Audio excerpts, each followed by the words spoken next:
கருவறையிலே நான் கால் பதித்த நாள் தொட்டு மேடையிலே இன்று நான் இருக்கின்ற நாள் வரை நான் செல்லும் வழியெங்கும் துணைக்கு தன் இதயத்தையும் அனுப்பி வைக்கின்ற என் தாய் தந்தையரின் பாதம் வணங்கி பேசுவதில் நான் மிகவும் மகிழ்ச்சி அடைகிறேன். தித்திக்கும் தெல்லமுதாய் தெல்லமுதின் முத்திக்கணியே முத்தமிழே தமிழே என் தாய் மொழியே உமக்கு என் முத்தான முதற்கண் வணக்கம்.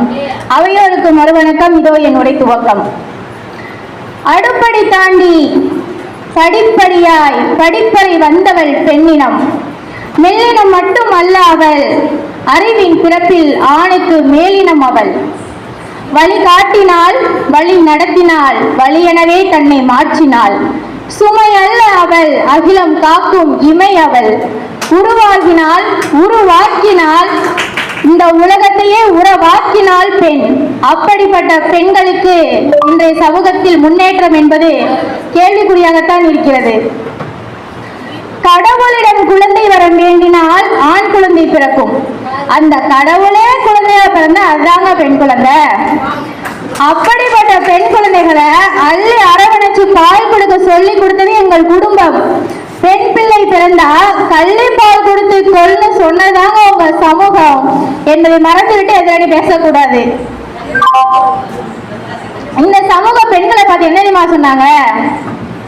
பொண்ணா பிறந்தா ஆமலை கிட்ட கழுத்தை நீட்டிக்கணும், அவன் 1 2 3 முடிச்சு போட்டா வாங்கிக்கணும் அப்படின்னு சொல்றதா உங்க சமூகம். ஆனா எங்க குடும்பம் என்ன தெரியுமா சொல்லி கொடுத்துச்சு? உன்னை பற்றி யாரு, அட என்ன சொன்னால் என்ன, இந்த காதில் வாங்கி அதை அந்த காதில் தள்ளு என்று எங்களுக்கு தைரியத்தை கொடுத்து முன்னேற்றத்துக்கு உறுதியாக இருப்பது எங்க குடும்பம் தான். நடுவர் அவர்களே,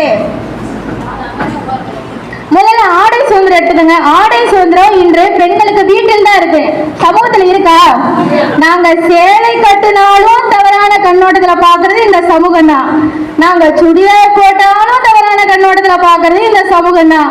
சேலை சேலை சேலை கட்டினா குரு குரு குருன்னு பார்ப்பாங்க, குட்டை குட்டை கவுனு போட்டா குறுக்க மறுக்க பார்ப்பாங்க.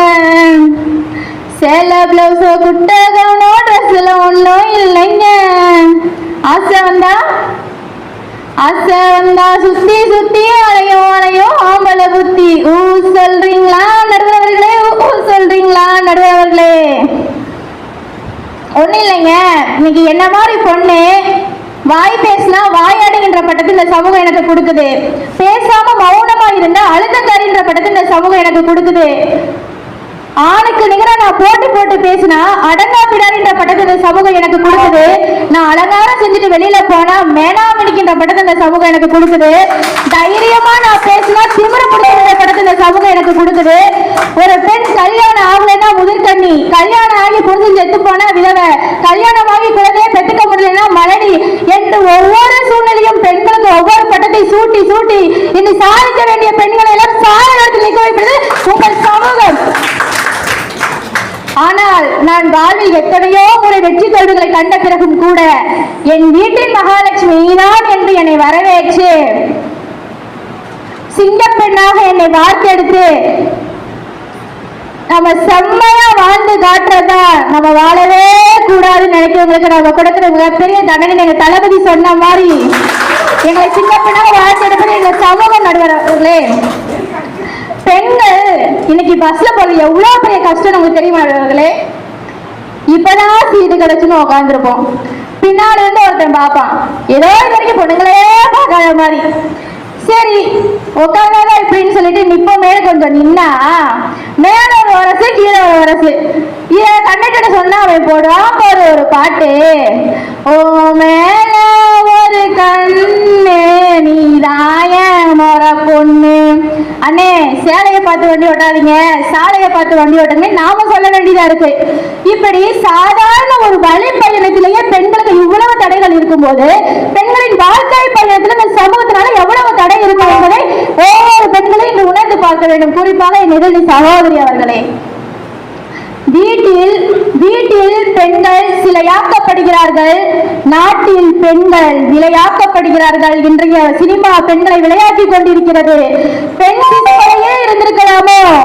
பச்சிலம் குழந்தைகளை பாலியல் வன்கொடுமை செய்யும் இந்த சமூகத்தில் முரண்கட்டு ஏறும் வழக்கமோ இருந்திருக்கலாம். சமூகத்தில் பெண்களை பாதுகாப்பு உறுதி செய்ய வேண்டிய சட்டமன்றம் என்று என்ன செய்து கொண்டிருக்கிறது, நீதித்துறை என்று என்ன செய்து கொண்டிருக்கிறது? திட்டம் போட்டு திருடுற கூட்டம் திருடிக்கொண்டே இருக்குது. அதை சட்டம் போட்டு தடுக்கிற கூட்டமும் இன்று திருடிக்கொண்டுதான் இருக்கு. நடுவர்களே, இந்த சமுதாயத்துல ஒரு பெண்ணால அவ்வளவு சீக்கிரமால முன்னேறி வந்துட முடியாதுங்க. குனிந்தால் கூன் என்பார்கள், நிமிர்ந்தால் திமிர் என்பார்கள். ஏறு ஏறு ஏறு நெஞ்சில் வலிமை கொண்டு ஏறு, உன்னை பெண்ணென்று கேலி செய்ய கூட்டமேறினால் உன்னை வணங்கிடும் துணிந்து செல்லு என்று தளபதி சொன்ன போல துணிந்து வாருங்கள் என் பெண் செல்வங்களே. நீங்கள் நடக்க பாதை இல்லை என்று வருந்தாதீர்கள், நீங்கள் நடந்தால் அதுவே ஒரு பாதை. இந்திய நாடு பெண் பிள்ளைகளை காப்பாற்ற வேண்டும் என்னும் சூழல் மாறி இன்று பெண் பிள்ளைகள் இந்திய நாட்டை காப்பாற்றியார்கள் என்பது ஒரு உதாரணம் பி.வி. சிந்து அவர்கள். ஆனால் இந்த சமூகத்தில் ஒரு பி.வி. சிந்து தான் நம் கண்ணுக்கு தெரிவிக்கிறார்கள். இன்னும் ஆயிரக்கணக்கான பி.வி. சிந்துக்கள் தங்கள் திறமைகளை வெளிக்காட்ட முடியாமல் இந்த சமூகத்தால் தடை செய்யப்பட்டுக் கொண்டிருக்கிறார்கள். நெஞ்சிலே முத்திரை வைத்துக் கொண்டு நாவிலே நந்தவனத்தை வளர்ப்பதை விட உள்ளதில் உள்ளபடி சவுக்கடியாக சொல்லணும்னா பெண்கள் முன்னேற்றத்திற்கு சமூகம் தான் தடையா இருக்கிறது நிதர்சனமான உண்மை. எது நல்லது எது கெட்டது அப்படின்னு சொல்லக்கூடிய புனிதமான பள்ளிக்கூடங்களில் இன்று எது நல்ல தொடுதல் எது தீய தொடுதல் சொல்லிக் கொடுக்கக்கூடிய சூழலுக்கு இன்றைக்கு தள்ளப்பட்டிருக்கோம். எங்கள் மண்ணை தொட்டவர்களின் கால்கள் உரமாகும், பெண்ணை தொட்டவர்களின் கைகள் அடுப்பிலே விறகாகும் என்று இருந்த இந்த தேசத்தில் இன்று இந்தியாவின் தலைநகரில் பெண்களுக்கு பாதுகாப்பில்லை. எனவேதான் சொல்கிறோம், ஆயுதம் ஏந்தி போராடுவது நாடாக இருந்தாலும் அன்பை ஏந்தி போராடி பெண்களுக்கு பாதுகாப்பை முன்னேற்றத்தையும் குடும்பம் என்றும் குடும்பமே. இதையாக இப்படி கூட நிறைவு செய்ய விரும்புகிறேன். வீர பெண்மணி மலாலா, ஒரு பெண் இப்படிதான் இருக்கணும், இது செய்யணும் அது செய்யக்கூடாது பல்வேறு கட்டுப்பாடுகள் இந்த சமூகத்தில் பிறந்தவள் இந்த பெண்மணி. அத்தனை சமூக நிலைகளையும் தாண்டி அவ படிச்சு வாழ்க்கை முன்னேற நினைச்சாங்க. ஆனா இந்த சமூகம் படிக்க விட்டுச்சா? சுட்டு தள்ளுச்சுங்க. ஆனா அந்த சூழ்நிலையில அவங்க பெற்றோர்களை 4 சோத்துக்க போட்டு அணைச்சு வைக்காம அவளுக்கு ஊக்கம் கொடுத்தனாலதான் இன்றைக்கு நோபல் பரிசு வாங்கி ஐநா சபையில் பேசுகிறார். கத்தியின் முனையை விட பேனாவின் முனை கூர்மையானது என்று என் பெற்றோர்கள் என் சிறகை உடைக்கவில்லை, ஊக்கம் கொடுத்தார்கள். அதனால்தான் என்று நான் சிறகடித்து படிக்கிறேன் என்று ஐநா சபை பெண் சொல்வாள் என்றால் பெண்கள் மேற்கு எப்படி குடும்ப தடையா இருக்க முடியும்?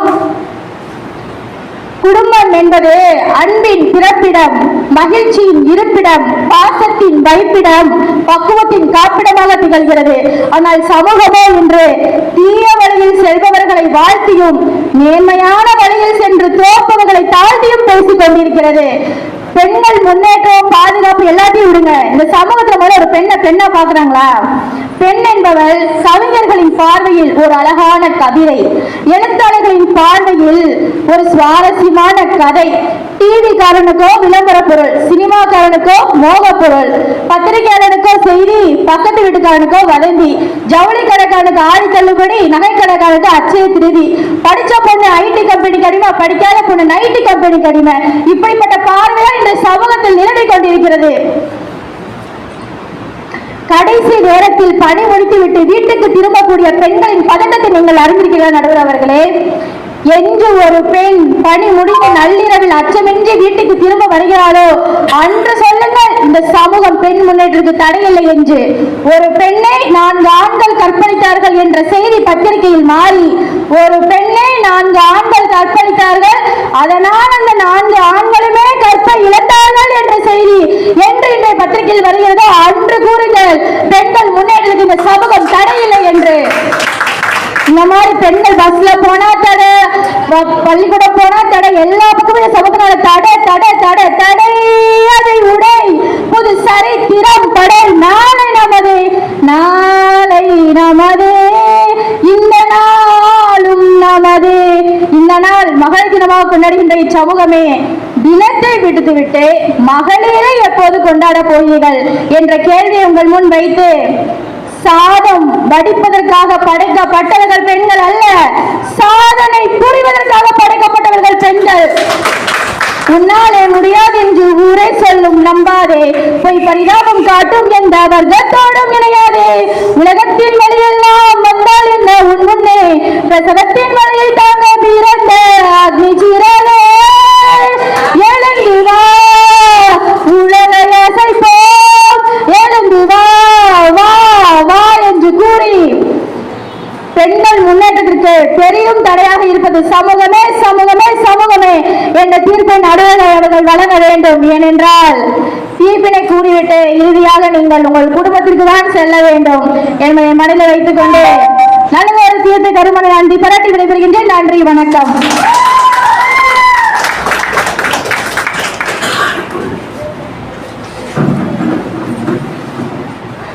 பெண்கள் முன்னேற்றத்திற்கு தடைகளாக இருப்பது சமூகம்தான் அப்படின்னு சொல்லிட்டு அழகா பேசினாங்க நம்ம மகாலட்சுமி. அதையும் மீறி எங்களுக்கு சமூகம் தடையில்லை, குடும்பமும் ஒரு தடைதான் அப்படின்னு பேச வராங்க கலைச்செல்வி.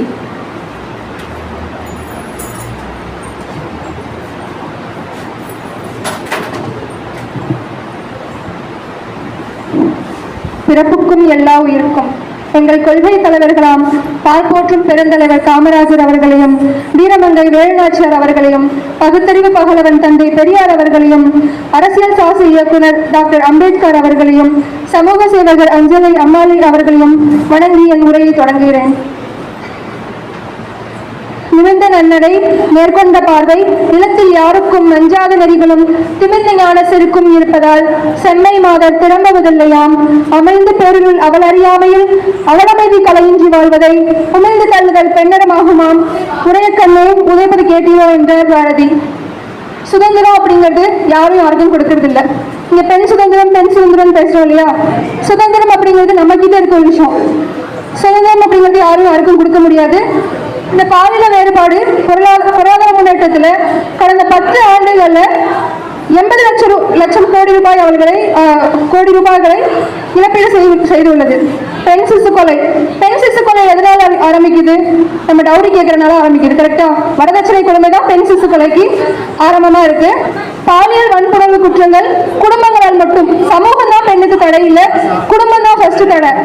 50% இருந்து 70% வரைக்கும் பாலியல் வன்புணர்வு குடும்பங்களால் மட்டுமே நடக்கிறது அப்படின்னு சொல்றாங்க. ஸோ சமூகம் தான் ஃபர்ஸ்ட் தடை இல்லை, குடும்பம் தான் பெண்ணுக்கு ஃபர்ஸ்ட் தடை அப்படின்னு சொல்றாங்க. பெண்களால் இதை செய்ய முடியாது அப்படிங்கிற சிந்தனையை நம்ம மாத்திக்கணும் அப்படின்னு சொல்றாங்க. பொருளாதாரம் மற்றும் ஆதரவின்மை. பெண்கள் ஒரு விஷயத்தை செய்யறப்போ அதுக்கு அந்த குடும்பம் ஆதரவு தெரிவிக்கிறது இல்லை அப்படின்னு சொல்றாங்க. நம்ம நாட்டில் மட்டும் 65% பெண்கள் நிதி சுதந்திரம் இல்லாமல் இருக்காங்க அப்படின்னு சொல்றாங்க. சில எக்ஸாம்பிள்ஸ் நான் இங்க சொல்ல விரும்புறேன். கல்பனா சாவ்லா அவர்கள் அவங்க ஏரோஸ்பேஸ் இன்ஜினியரிங் படிக்கக்கூடாதுன்னு அவங்க குடும்பம் சொல்லுச்சு. செரீனா வில்லியம்ஸ் ஒரு ரேஷியல் டிஸ்கிரிமினேஷனா நம்ம பார்த்து நம்மளோட கலர் அதை வச்சு நம்மள வேறுபாடு பண்றது. சுதாமூர்த்தி அவங்கள இன்ஜினியரிங் படிக்க வேணாம் அப்படின்னு அவங்க குடும்பம் சொல்லிச்சு. மலாலா யூசப்சாயும் ஒரு கன்சர்வேட்டிவ் கட்டுக்கோப்பான குடும்பத்திலிருந்து வந்தவங்க. பாக்ஸிங் பண்ணக்கூடாது அப்படின்னு சொல்லி அவங்க குடும்பம் சொல்லிச்சு. ஸோ இவங்க எல்லாரும் அந்த குடும்பத்தோட தடையை மீறி தான் இங்க வந்திருக்காங்க. நீங்க சொல்ற எல்லாத்தையும் நாங்க கேட்கிறோம். ஆனா அப்படி செய்யற பொண்ணுக்கு இங்க பாதுகாப்பு இருக்கா? குடும்பத்துல ஃபர்ஸ்ட் பாதுகாப்பு இருக்கா அப்படிங்கிறது தான் பெரிய கேள்வி. ஸோ பெண்கள் நாட்டின் கண்கள், பெண்கள் நாளைய தலைமுறையின் அஸ்திவாரம் இப்படின்னு சொல்லி எங்களை போற்ற வேண்டாம், எங்களை கொண்டாட வேண்டாம், எங்களை விற்று விடுங்கள், எங்களை வாழ விடுங்கள். ஸோ பாலின பிரிவினை இல்லா குடும்பமே நல்ல சமூகத்தை உருவாக்கும், நல்ல சமூகம் நல்ல மாநிலத்தை உருவாக்கும், நல்ல மாநிலம் நல்ல நாட்டை உருவாக்கும். சுய தொழில் செய்யறவங்கள 100 பேர்ல 7 பேர் தான் பெண்கள் இருக்காங்க அப்படின்னு சொல்லி ஸ்டடி சொல்லுது. மகாலட்சுமி அவங்க எந்த ட்ரெஸ்ஸையும் போடுறதுக்கு சமூகம் அனுமதிக்குதுன்னு சொல்றாங்க. ஃபர்ஸ்ட் குடும்பம் அனுமதிக்கணும், அதுக்கப்புறம் தான் சமூகம் அக்செப்ட் பண்ணுதா இல்லையா அப்படிங்கிறத பார்ப்போம். ஸோ நல்லதொரு குடும்பம் பல்கலைக்கழகம், நல்ல குடும்பம் தான் நல்ல சமூகத்தை உருவாக்கும். ஸோ குடும்பம், இங்க குடும்பத்திலே எங்களுக்கு பாதுகாப்பு இல்லை, குடும்பமே நிறைய தடை விதிக்குது. அப்புறம் சமூகத்தை சொல்லி என்ன செய்ய? நன்றி.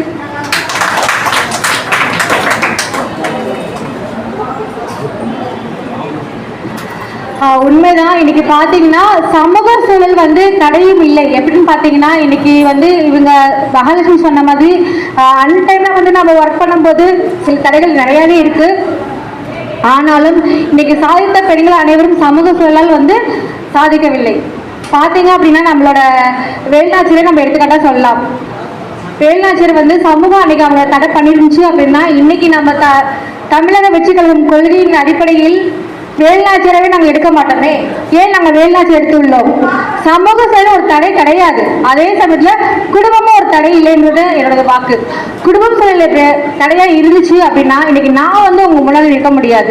ஸோ என் குடும்பத்துல இருந்து நிறைய எனக்கு சப்போர்ட் இருக்கிறதுனாலதான் இன்னைக்கு நான் வந்து ஒரு செயற்கை பயிற்சியும் நடத்துறேன். அதே சமயத்துல இன்னைக்கு வந்து இவ்வளவு தூரம் வந்து என்னால வந்து எல்லாமே சாதிக்க முடியுது. அது குடும்பமும் எனக்கு தடை கிடையாது, சமூக சூழலும் எனக்கு தடை கிடையாது. ஆனாலும் நீங்க சொன்ன மாதிரி சில உடைகளால சில பெண்கள் வந்து பாதிக்கப்படுறாங்க. அதே சமயத்துல எங்களுக்கு பாதுகாப்பு வேண்டும் அப்படின்றது நான் வந்து கோரிக்கையா வைக்கிறேன். இன்னைக்கு இன்னுமே சமூக சூழல் தடையாத்தான் இருக்கு. அந்த தடைக்கு எங்களுக்கு பாதுகாப்பு வேணும் என்று கூறி எங்கள் அனைவருக்கும் வாய்ப்பளித்த அனைவருக்கும் நன்றி கூறி வணக்கத்தை தெரிவித்துக் கொள்கிறேன். நன்றி, வணக்கம்.